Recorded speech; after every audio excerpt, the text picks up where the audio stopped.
Alright, so today we have another book review. We're looking at Heroes that I just got in the mail. So excited to see how it goes. Let's open it up.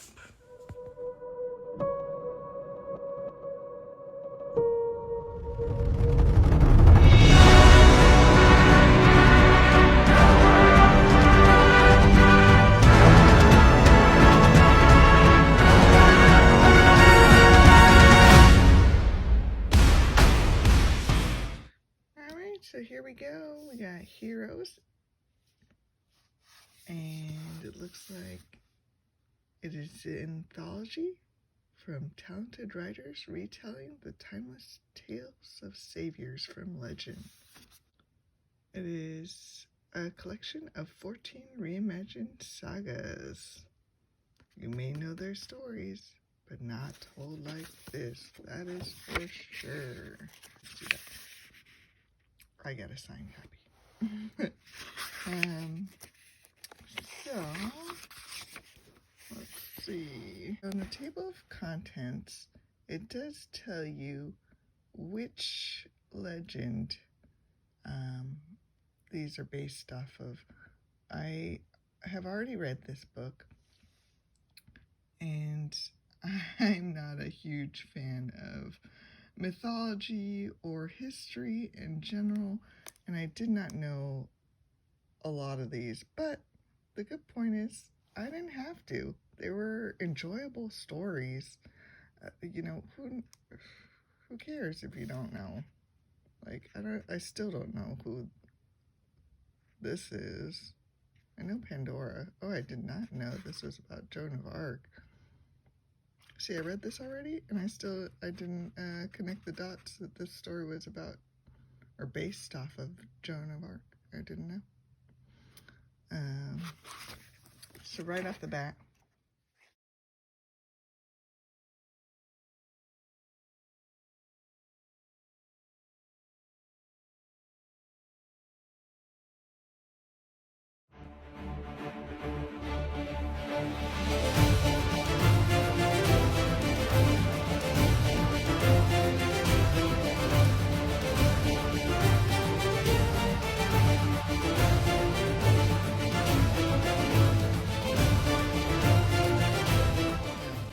two stories in this book by my friends from the Don't Make It Weird podcast. Daniel Quigley is one of them. And he starts off the book just right off the bat. This story is funny, it's confusing, it's unexpected. Definitely got some good stuff in here. I'm of course not going to give you spoilers. And then next we have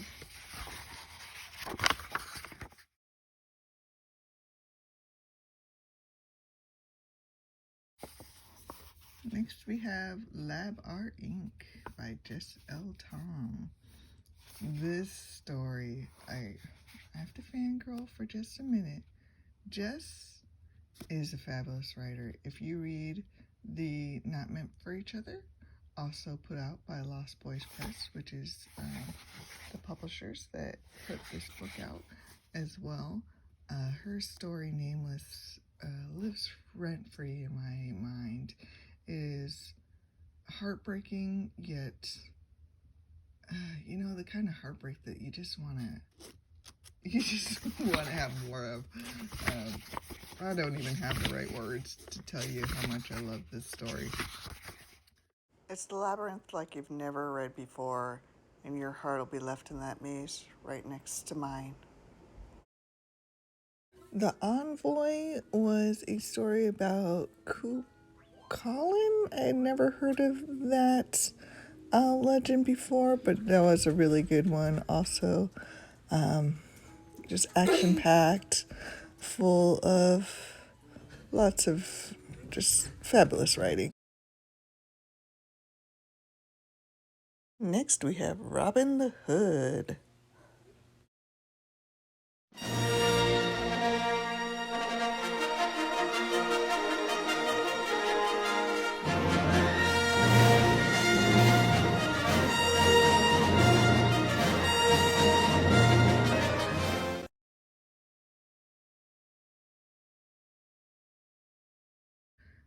this is another one, you know, you hear Robin Hood and you think, oh, I've heard this story a million times.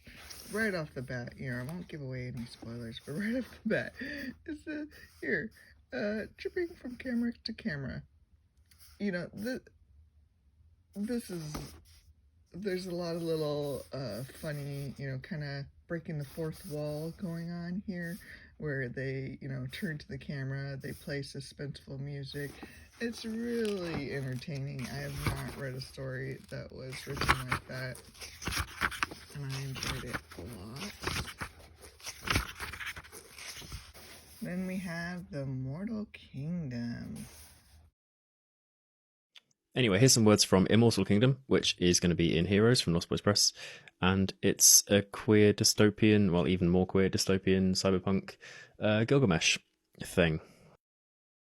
Gilgamesh thought of himself as a good ruler. Not good in the sense of morals or ethics, although he didn't think of himself as bad on those scales either. They simply weren't relevant, like trying to measure data by weight. No, Gilgamesh thought of himself as a good ruler in that he was an effective one. He was good at ruling, a belief borne out by his indisputable success conquering and governing vast territories.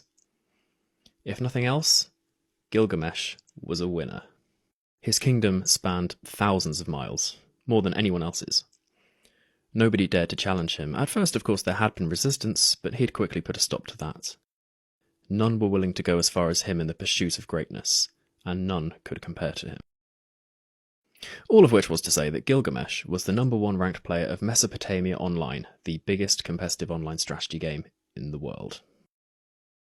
I swear it gets serious and emotional. It does, honestly. It does. Yeah. This one is about Gilgamesh. You know, I've heard of the name. I was slightly familiar with the story, you know, just kind of the overall theme of what Gilgamesh is about. But this, I mean, this is not what you would expect. And that's what makes it great, you know? You read these stories and you could think, you know, like, oh, I've heard of Gilgamesh. I kind of know what's going on. No, you don't. This is totally different. You know, I don't know how much I can say without giving anything away, but I really like this story. It was lots of fun. This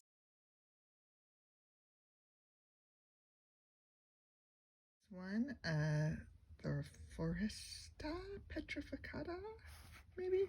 I'm not sure if I'm pronouncing that right. What's this one about? Perseus and Medusa. Oh, yeah. Yeah, I remember.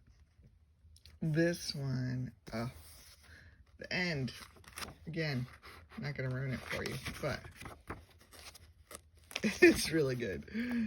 Not Medusa like you would ever think that she would be. Definitely unexpected, action-packed, lots of fun new things in there. Then we have Codename Viking.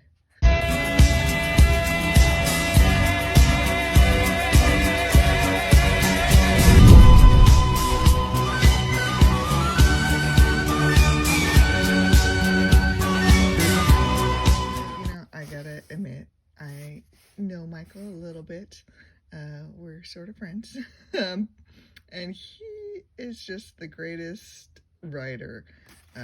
You know, it's really immersive. You know, I'm not a fan of history. And this takes place in World War II. Again, you know, not something that I would choose to read about usually. You say, oh, hey, you want to read this story about World War II? No, I don't want to. But I started reading this, immediately got sucked in, immediately was just immersed in the world. You know, things coming out here that I just was not expecting at all. This is a retelling of Beowulf, which is, you know, kind of fun. It's another one that I sort of knew, another legend. But then, of course, was not anything like I expected. Then we got Dragon. What was this? This was another one that I didn't know what this was. Sigurd and Fenrir? I don't know if I'm pronouncing that right, but anyways, yeah, I don't know this legend at all, which is great because now I read it and now this is canon. This is the legend for me now, and I'm fine with that. I'm not gonna read the original legend. I don't care. This is what I want it to be. Let's see. Oh yeah, this one was. Oh, was this the one? Oh, I wish I could tell you guys. Spoiler about this story. Well, you know what? Actually, now that I say that, I kind of want to read the original legend because some stuff goes on in this dragon story that's real weird. But you know, I love it, and I'm interested to see where that came from. And then next, of course, we have In Pixis. This is a story about Pandora. This is a really nice, you know, modern retake on Pandora. You know, I think most people kind of know the gist of Pandora and her box. But not like this. It's definitely a new retelling. And we have The Call. What was that about? Oh, this was the Joan of Arc one. When it starts, it's only a whisper, a threadbare murmur more feeling than words, folded in the fragile moment between sleep and wakefulness. Jo lays in her bed, tucked between the frilly pink sheets and her teddy bear under her arm, ears straining. The voice is as delicate as spider silk, sticking and tangling before she can separate the sounds into something coherent. It has been with her, a part of her, for as long as she can remember. But when Jo turns 6, things change.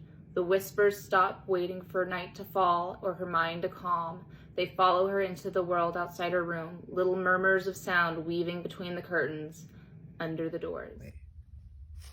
Yeah, I might have to reread this one because I didn't know this was about Joan of Arc. And now I'm like interested to reread it with that in mind.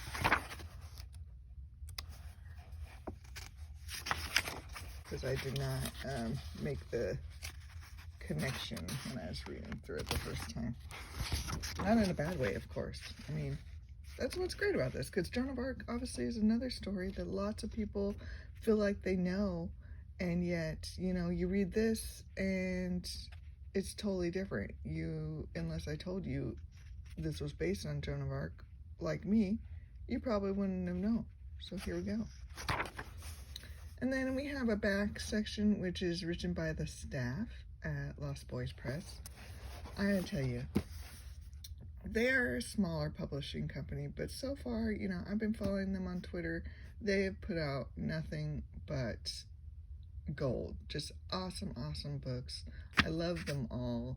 They definitely go in my bookshelf as some of my top stories. And the people that work there are just awesome. They're really great writers. We got, right off the bat, Behind the Mask.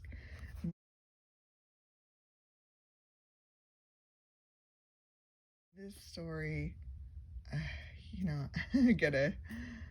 I gotta gush on this story a little bit. You know, this was one of my favorites. I've read a few things by this author. He continues to just write these stories that you just, again, that just immerse you, that just bring you into the world, sometimes just drag you in on the deep end, you know, where those kind of stories where you just don't even realize that you've been reading for 4 hours. I'm really looking forward to seeing what else he's going to write in the future. So it's going to be an author to watch. That's my prediction. And here, of course, we have Threads of Gold. This is another one by one of the co-hosts of Don't Make It. I have no kingdom, no dragons, no enemies to defeat. But for a few moments, for a few pages, I can pretend.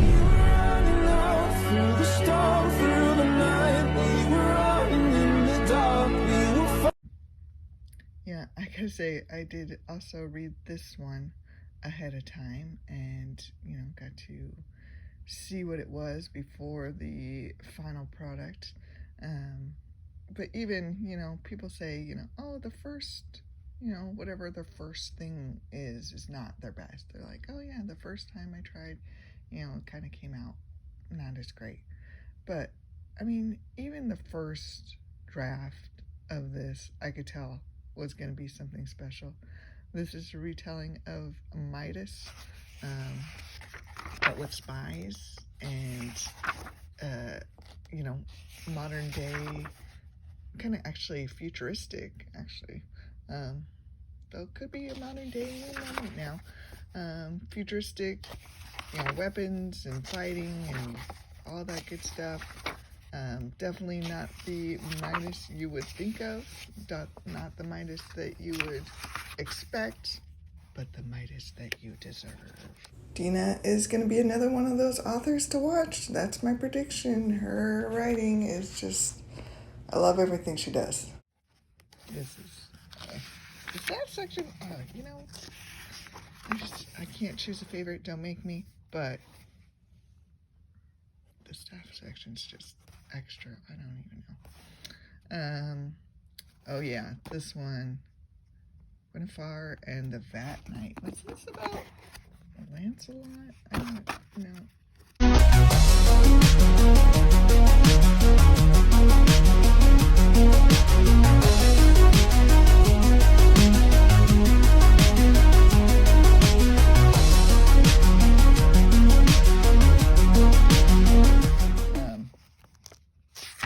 This one's really cool. Another futuristic, I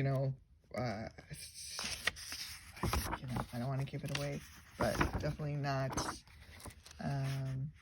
what you would think of when you think of knights.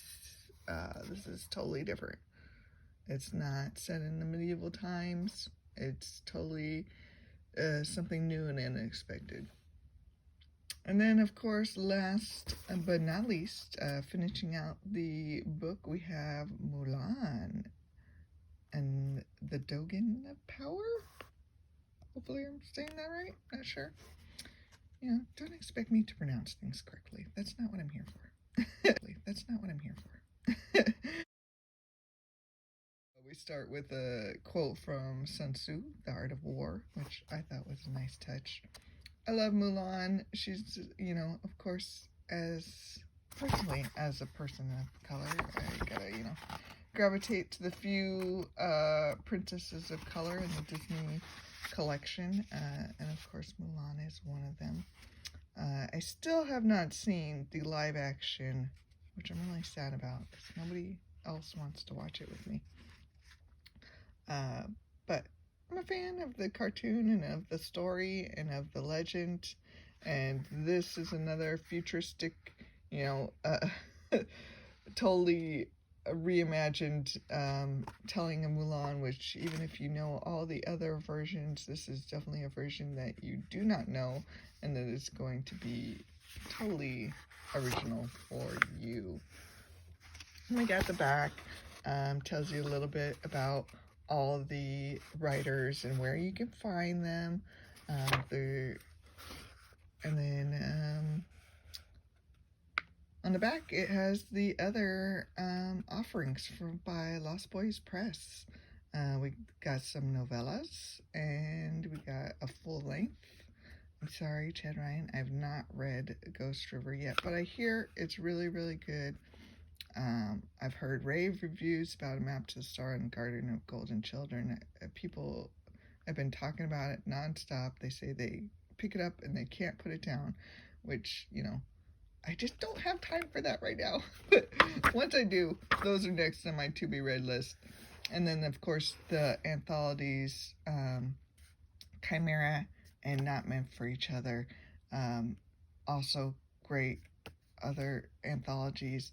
The Not Meant for Each Other is stories about heartbreak, and then Chimera is stories about different kinds of monsters and things like that.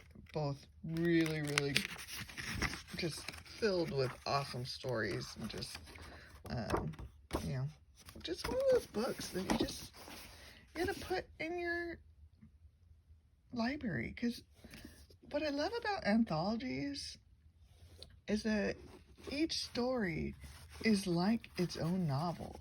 You know, after I read, Hangman, as much as I wanted to go on to Labar Inc., I had to take a moment. I had to sit with it and just, each story, I felt like I had been through a whole adventure already.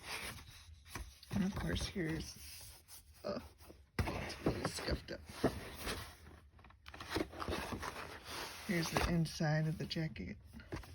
But of course, I'm going to keep the jacket on it, because who wouldn't? This is beautiful artwork.